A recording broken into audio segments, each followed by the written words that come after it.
Going live.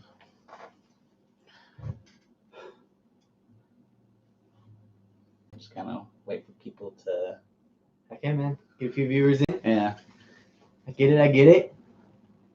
Tried to. I did the live stream and I kind of just like went into it immediately, and there was like no one there. Yeah. And so I just kind of. Kind of wait a little bit. Yeah. I feel that definitely, man.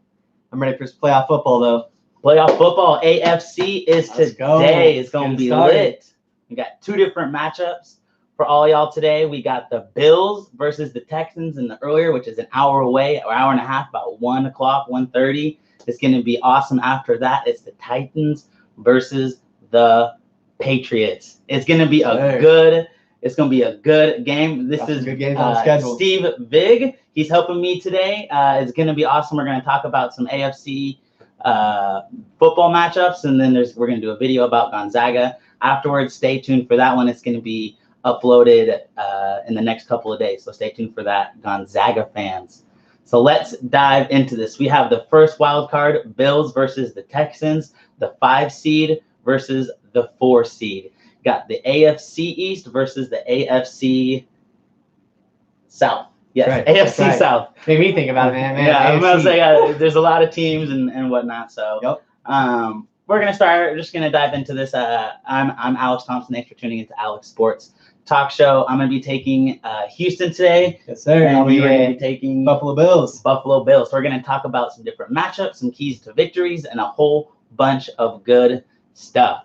So just starting off with the defense, we know that the Bills defense is 3rd ranked in the league, man. Total yards allowed. So yeah, super good. What's got them here? Houston's defense has been kind of shaky all year, but they're getting someone back from IR who is big name, and Monster. that is J.J. Watt, 2-time Defensive Player of the Year.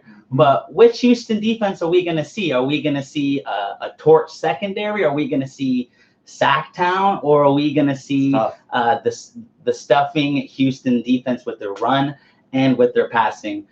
Is going to be interesting. I think we're going to see. I think we might see Sacktown and the torch secondary from the Houston D. What do you think we're going to see from the Bills D? Bills D, man. I think we're going to see what we've seen all year. They've really just been defense by committee. You've got Tre'Davious White. Obviously, he's been just absolutely outstanding all year. Tied for the league lead with 6 picks out there.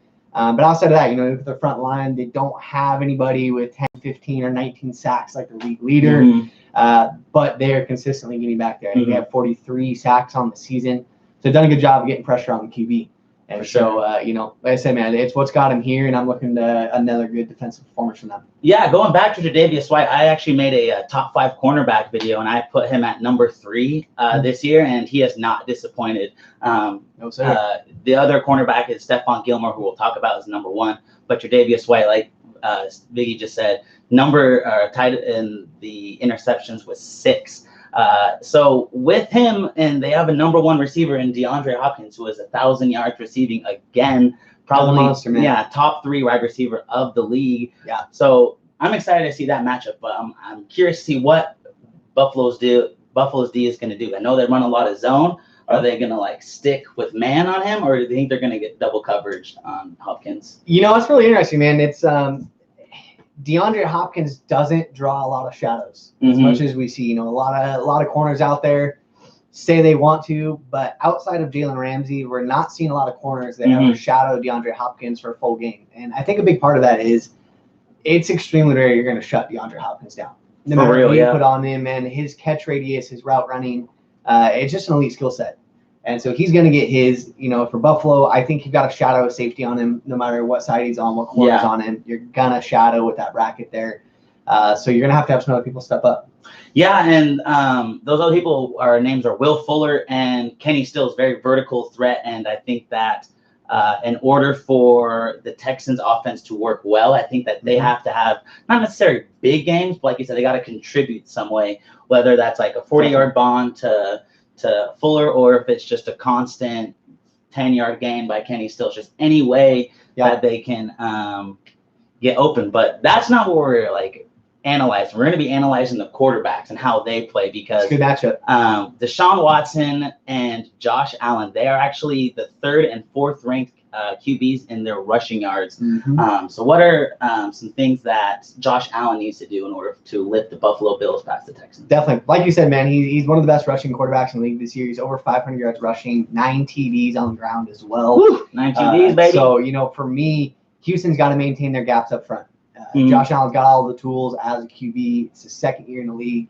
Buffalo moved up from the 12th draft pick to the 7th to grab him. So they really thought he's their guy, and they're invested in him. And, so far he's done really well paying that off. So for me, Josh Allen today, he's got to make things happen on the ground a little bit to keep people honest. And he's got to hit his shots. That's going to be a big thing. Yeah, and someone with the Houston defense where I think that Josh Allen's going to run a lot is that the Houston defense has allowed 5.6 QB rush yards per attempt, while Buffalo's only allowing 2.8. So I think we're going to see a lot of scramble plays by Josh Allen instead of Deshaun Watson, because I don't know if they're going to spy Josh Allen, but Josh Allen is a very big-bodied Lamar Jackson-esque. Obviously not on Lamar Jackson's level, but his running ability is very much there. And that's what I'm kind of looking to see. If Houston can stop Josh Allen from running, whether they're going to load the box or they're going to blitz him constantly and say, hey, you have to beat us from the pocket instead of from the outsides. I know you're talking about earlier when Josh Allen scrambles, I'm not exactly sure if you want to read that stat off. But. Yeah, so a really interesting stat I saw is Josh Allen on moving throws. For the season, on all his throws, I think he's a 59% completion rate. When you get him on a moving throw, that drops to 35% completion rate on moving throws. So for me, one of the keys today is Buffalo has to maintain a clean pocket for Josh Allen. Easier said than done. I mean, you got J.J. Watt back. Was it 10 weeks after a pec tear? Yeah, I think it's 10. I think it's his first week back from IR. So it's going to be interesting to see what kind of J.J. Watt we're going to see today. Definitely, man. It's unheard of coming back that quick from a pec tear. So, we kind of talked about it before this video, but even if J.J. Watt's 80% out there, 80% of J.J. Watt's better than 80% of the league still. Dude's an absolute monster. I think the sack rate with J.J. Watt is like a 56, and without him, it's like a 35 or like 30, something like that. So getting him back is huge. For this Houston defense. But like you said, I'd rather have a not 100% J.J. Watt than a none J.J. Watt at all. Always. Two-time defensive player of the year. Like, he's going to impact the game. Somehow, will he get double-teamed? Yes, a lot, because that's who J.J. Watt is. But he beats double teams, though. Yeah, that's what I'm saying. He beats anybody in the league. So, and a lot of that's IQ, too. I mean, obviously, he's one of the strongest DNs in the league. But just his arsenal of moves off that end it's unmatched. And so, that he's going to get doubled. He's still going to make an impact. But if Buffalo can maintain that pocket and give Josh Allen time to throw, he is a guy, he's going to extend plays with his legs. But for him, when he gets outside that pocket, he just needs to set his feet again. Yeah. He's not Russell Wilson. If you're a Seahawks fan, we get spoiled watching Russell Wilson. Some of those or Pat Mahomes. Or Pat Mahomes. Yeah. Some of these guys, these newer guys, some of the throws they make on the move are just, they're truly insane. That's not Josh Allen's game. He is going to extend it with his legs, but he just got to set those feet. And when he does, he's got every throw in the book.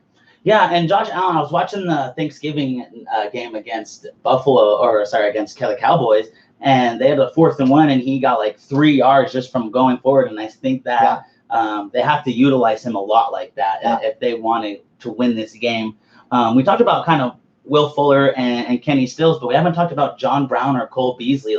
And obviously the wide receivers is very much in favor of the Texans. Like, what do you think Cole Beasley and or John Brown kind of need to do to help out Josh Allen win this game, just so it's not just him and Singletary and Gore just running?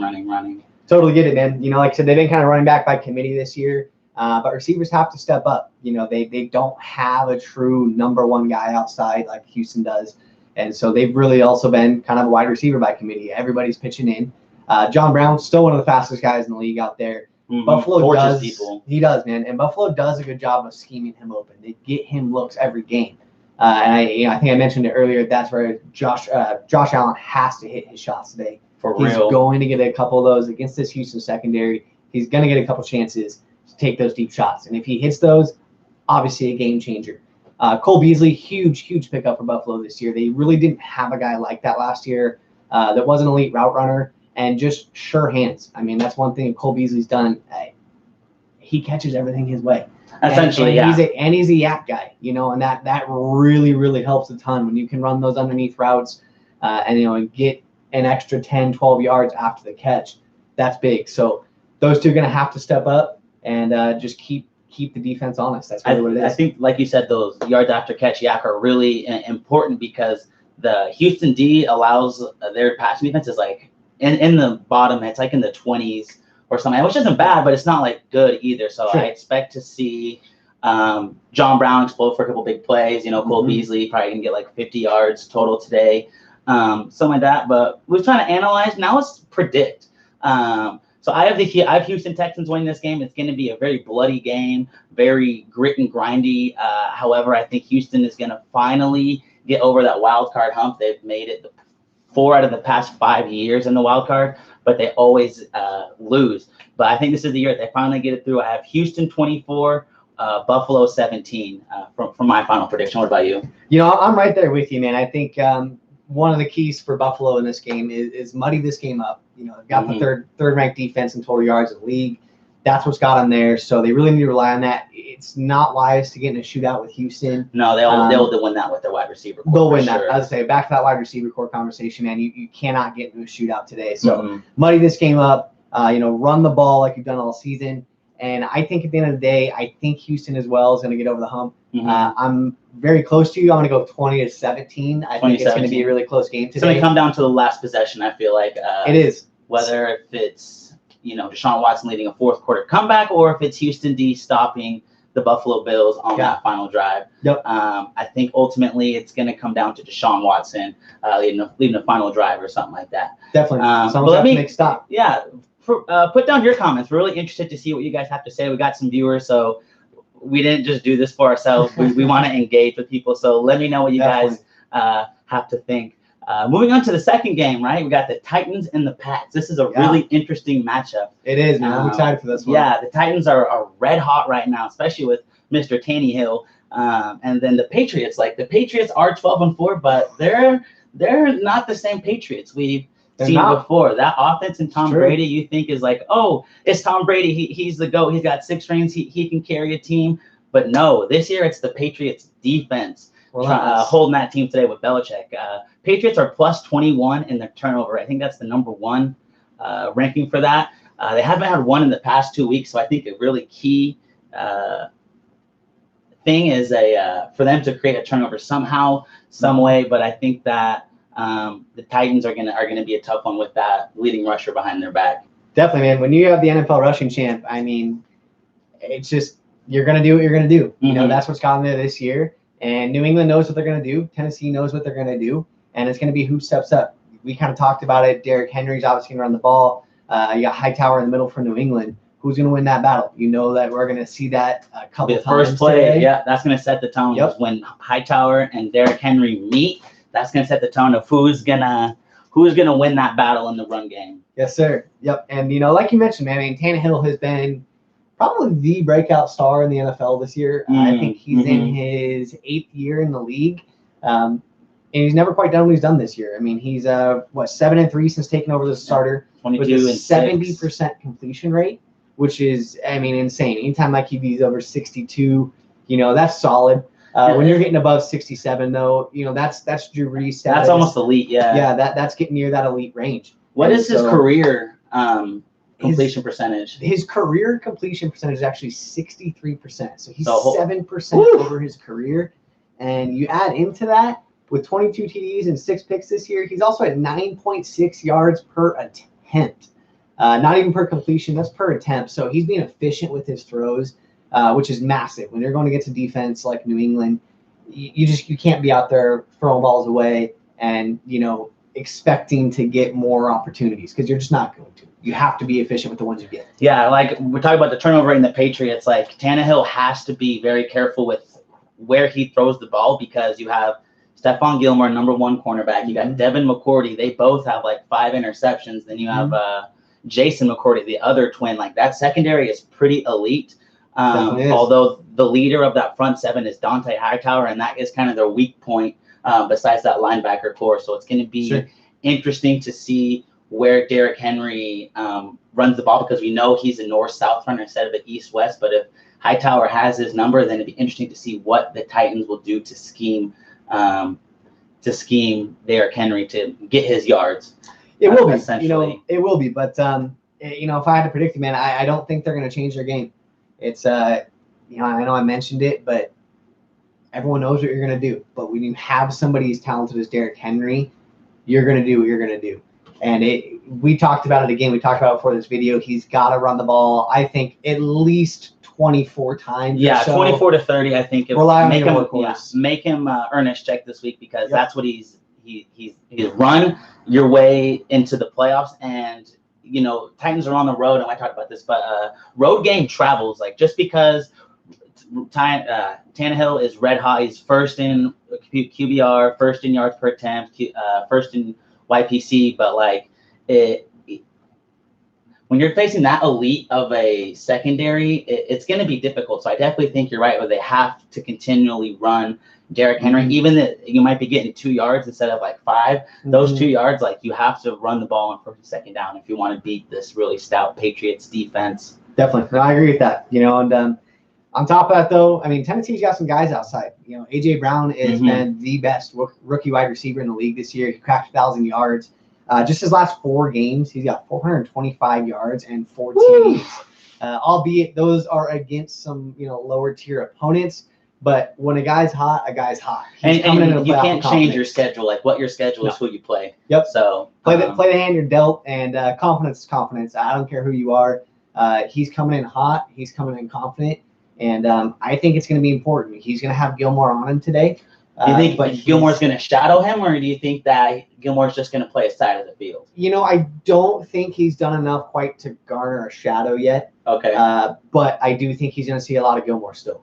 But, that's where Tennessee's also got some other guys around him. Corey Davis, Tajay Sharp, they've got a solid receiving core. Better than the Patriots, anyway. Better than the Patriots, man. In so many years past, we've seen Tom Brady take seemingly nobodies and make them into a great core. But it just hasn't been that way this year. Tennessee's been really solid on that end of things.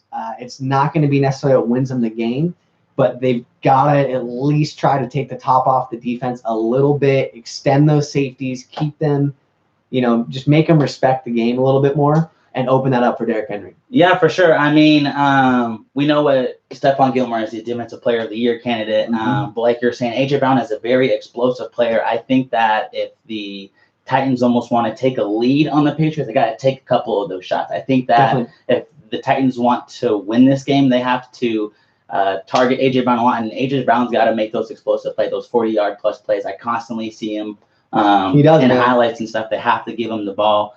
Something else about the Titans, they rank second in red zone percentage allowed, so that's like the second worst red zone defense. For the Patriots, it's going to be, getting to the red zone is going to be the hard part, but once they're in the red zone, I think that Tom Brady is going to pick them apart. Or what they've been doing really well is running Sony Michel. I think they're just going to run the ball often. But taking a look at the Titans' offensive line, that's where I'm kind of see a good matchup, because the Titans have allowed the 3rd most sacks. So I think that Bill Belichick is going to send a lot of zero blitzes and blitz packages at them.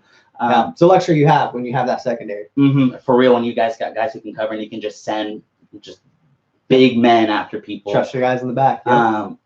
Going back to the Jets game that the Patriots played, where they demolished them, Sam Darnold saw ghosts that night. So one of my favorite quotes of the season. Not sure what that means, but I think that the Patriots defense has to have Ryan Tannehill see ghosts, constantly bringing pressure, constantly kind of get him out of the pocket or make fast decisions.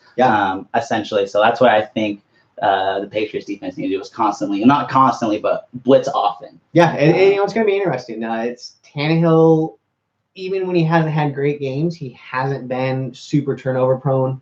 I know Darnold, he was seeing those ghosts. I think he threw 3 or 4 picks. Oh yeah, he threw like 3 or 4, and they were bad picks. They were right to the. They were, man. Yeah, he was completely missing guys out there. Tannehill hasn't really shown us that this year, and on top of that, man, I mean, some of the throws he's making, we're not talking like they're just scheming wide receivers wide open. Tannehill has been making throws this year that accurate only elite QBs are making. I mean, we're talking, touch throws over the corner, between the safety, without hanging any receivers out to dry. That's one of the keys today is, when you have that secondary, you can't be leaving your guys out there high and extended. And Tannehill's done a good job of that, putting it on the numbers, putting it right in the breadbasket, so people are catching it in stride. And I'm really looking forward to it. I mean, he's playing hot all year. And, for real. You know, I think this game probably has the most chance at an upset. That's what I was about to say. You know, I don't know if you can call Buffalo, Houston an upset so much, but obviously we haven't seen New England play in the wild card weekend in, was it 9 or 10 years? Yeah, 9 or 10 years since they've played in the wild card. So this is a new territory essentially for the Patriots, who are accustomed to winning so much. It is, you know, new territory for them, and Tennessee's hungry. They've really got nothing to lose. You know, if you're a team, you lose to New England in the playoffs, it's not something that you look down upon or anything. Because like, it's just the Patriots there. It's Bill Belichick and Tom Brady, man. It's what they do. So they're kind of playing with house money today. And I think they've got a lot of tools to make this game interesting. Yeah, for the since the Bill Belichick and Tom Brady era, they have about 20 wins at home, and their record is 12-4, and usually that gets them to the second seed. But you know, that AFC with those Ravens and Chiefs, you know, it's a little bit different, and they've lost to the top 3 seeds. The Patriots have, well, actually top 4, sorry, Ravens, Chiefs, and Texans, those young teams. But it's going to be different, especially because you have Mike Vrabel and his D coordinator is also from Patriots. Yeah. And so it's ex-Patriots versus a fun little wrinkle, man. Yeah, it's going to be interesting. Yeah. This game, I think, is going to be mostly reliant on Bill Belichick instead of Tom Brady, because Tom Brady, yes, he has Julian Edelman, who had 1,000 yards and 100 catches, 6 touchdowns, but like that's not going to be enough. I think that you got to definitely dunk it down to James White, which he does often. Yes, he does. But the past 3 or 4 games, the run game has really started to develop before the rest of the 10 or 12 games before. So I think that they're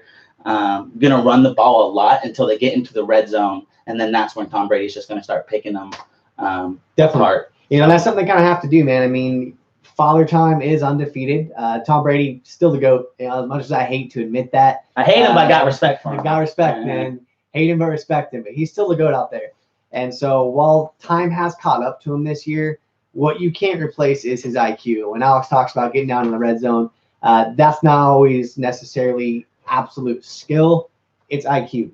And, you know, the throws and just the way he sees the field down that red zone, it's part of what makes Tom Brady great. And so it's going to be interesting down there to see how it plays out. Bro, so we're going to take a break right now. Please let me know the scores of these games real fast, and we'll kind of talk to people who have commented real fast before we make our final predictions for this game. So quickly predict your scores, and we'll see if you're right or not according to us. Right. Let's just read some of these comments real fast, see what we're working with. Harry's about to have a big game for the N'Keal Harry, eh? N'Keal Harry, you think? Okay, X Factor, I like it. Henry, a big dude, like that's Cat. Yes, Tony Riles, he is an incredibly explosive. His month of December for Derrick Henry is his best he's ever done. If you look back at all those times, he has, it's crazy. Cowboys are going all the way though. That is fake news if I ever heard that. Who needs a coach? I read that on Fox. Not the boys in blue. Put Jerry in. Tannehill is also one of the best rushing QBs in the end zone. I wonder how many touchdowns he has. He probably has I want to say 4 or 5 maybe. I think it was in there. Yeah, I looked at that. But it's gonna be interesting. I think he still wins with his arm today. But if he can add that wrinkle in the end zone, in that red zone, I mean, when you got Derrick Henry down there, that's huge. We got Nicholas Brewer posting a comment for the Texans-Bills game at 20-10 Texans. I think that is a good, very good. We're all in the same zone there. Score, because even though Buffalo is great with their defense, that offense, I have more trust in the Texans offense than I do in the Bills offense. Yeah, I'd agree with that. Perfect. All right, so let's go into final predictions then. Final predictions. I am going to let Viggy go first to say who he has winning this game. It's going to be a gritty one, man. It is going to be a gritty one today. I think for Tennessee, if Tennessee is to win, you have to pressure Brady. We have seen it for what seems like 20 or 30 years at this point. If you let Brady sit back in a clean pocket, he will pick you apart all day. They've got to find a way to get A.J. Brown open at least a couple times and, of course, run the ball. I think the biggest key for them, though, is they have to create turnovers today. Yes. 2 to 3 turnovers, I think, gives Tennessee a chance. Like I said earlier, I think they actually have a decent chance at creating an upset here, and it would be super fun. But I know wiser to bet than to bet against Bill Belichick and Tom Brady. So I am going to go with a battle today. I'm going to take New England 17-13. 17-13. We got a couple more scores coming in. I got Call Me Ryle 17-20 Titans. Nick Brewer posted 27-14 Patriots. So I think that it's like you said, it's hard to bet against Tom Brady and Bill Belichick because we constantly do that. And what have they shown us? They can come back and they can win. Yep. So I have the Patriots 21, the Titans 18. I think that the Patriots defense makes a 4th down stop at midfield against those red hot Titans to win the game and move on to the divisional game.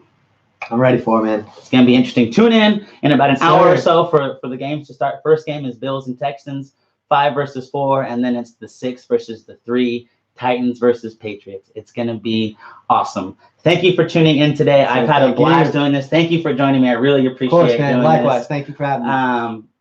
Please watch this and share it, and then we're going to do another Gonzaga 1 video. It's going to be up in a couple of days. Stay tuned for that. Spokane friends and the country. It's going to be awesome. We're out of here. Thanks again. I got to shake your hand. Thank you for that. Peace out, y'all. All right, man. Bye. Oh, that's Cap said 31-17. Patriots going high scoring. I Patriots love it. Offense going to step up today. Yeah, Patriots, I think, are going to win. Oh, we got to don't forget about the Patriots special team. What's that guy's name? Oh, yeah, Matthew Slater. Yeah. He is on the Pro Bowl first team once again, and I'm not understanding how, because he's probably like 35 at this point, but he's never done it again. New England. It's Father Time, I guess, just doesn't visit New England. Yeah. All right. Thanks for tuning in again. Peace out. Yes, I want to end. And yes, I want to end.